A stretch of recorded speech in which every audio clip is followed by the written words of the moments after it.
আমি একটা লেখা পড়েছিলাম, লেখাটা ছিল একটা লোক রাতের বেলা সে মোবাইল দেখতেছে, মোবাইলের মধ্যে সে একটু খারাপ দৃশ্য দেখাচ্ছিল।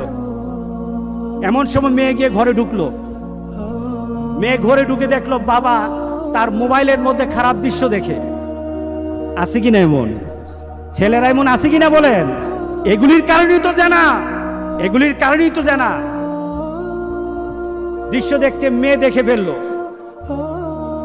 মেয়ে তখন বাবাকে বলল, বাবা তোমার লজ্জা লাগলো না? লজ্জা করে না? একটা শব্দ বলেছে, লজ্জা করে না বাবা, লজ্জা করে না বাবা। মেয়েটা ঘরে চলে গেল।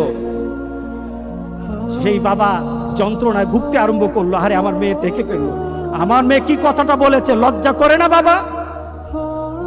মেয়েটা সহ্য করতে পারলো না, সে লোকটা অফিসে চলে গেল।